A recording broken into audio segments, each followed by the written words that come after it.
Assalamualaikum warahmatullahi wabarakatuh. Pada kesempatan kali ini, saya akan menjelaskan mengenai corporate action. Corporate action adalah strategi perusahaan dalam meningkatkan keuntungan dan nilai perusahaan. Corporate action biasanya dilakukan oleh perusahaan yang telah terdaftar di bursa. Pelaksanaan corporate action ini hanya disetujui oleh pemilik saham melalui RUPS atau rapat umum pemegang saham. Kewenangan RUPS telah diatur dalam Undang-Undang Perseroan Terbatas dan Anggaran Dasar Perseroan. Artinya, pemilik perusahaan, pengendali, ataupun pendiri perusahaan tidak dapat melakukan kebijakan secara sewenang-wenang tanpa persetujuan dari Rapat Umum Pemegang Saham atau RUPS tersebut. Informasi terkait corporate action termasuk salah satu informasi yang material bagi pemegang saham atau investor, karena setiap corporate action akan berdampak pada harga saham perusahaan.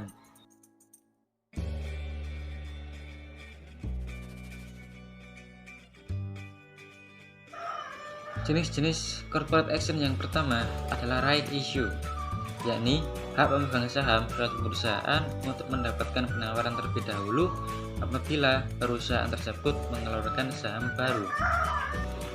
Jenis yang kedua adalah stock split, yakni pemecahan nilai nominal saham jadi nominal yang lebih kecil. Misal, harga saham lama adalah Rp15.000 per lembar, dan pada saat tertentu perusahaan mengeluarkan stock split dengan harga saham Rp3.000 per lembar.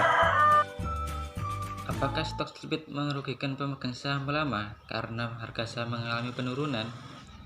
Tentu saja tidak. Bahkan pemegang saham lama mengalami keuntungan.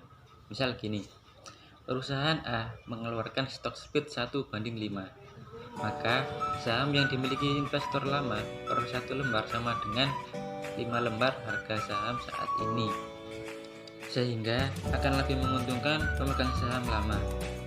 Stock split ini dilakukan oleh perusahaan karena perusahaan sedang membutuhkan dana lebih untuk kegiatan operasional atau kegiatan lain-lainnya. Yang ketiga adalah pembagian dividen. Dividen merupakan pembagian keuntungan perusahaan kepada pemegang saham. Pembagian dividen ini sebelumnya juga ditentukan oleh RUPS atau Rapat Umum Pemegang Saham.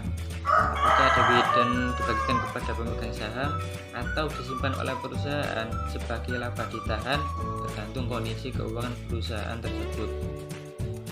Yang keempat adalah merger atau penggabungan dari dua perusahaan untuk membentuk perusahaan baru dengan nama yang baru. Merger ini dilakukan oleh perusahaan untuk menyatukan kekuatan dari masing-masing perusahaan tersebut untuk menjadi perusahaan yang lebih baik lagi. Yang kelima adalah akuisisi, pembelian atau pengambil alihan suatu perusahaan oleh perusahaan lain tanpa mengubah nama perusahaan, hanya mengubah kepemilikan dari perusahaan itu. Pada umumnya, corporate action berpengaruh signifikan terhadap harga saham, jumlah saham yang beredar, serta komposisi kepemilikan saham. Dengan demikian, para pemegang saham harus mencermati dampak akibat corporate action tersebut untuk mendapatkan keuntungan dari pengambilan keputusan yang tepat. Mungkin itu saja yang bisa saya sampaikan, kurang lebihnya mohon maaf. Wassalamualaikum warahmatullahi wabarakatuh.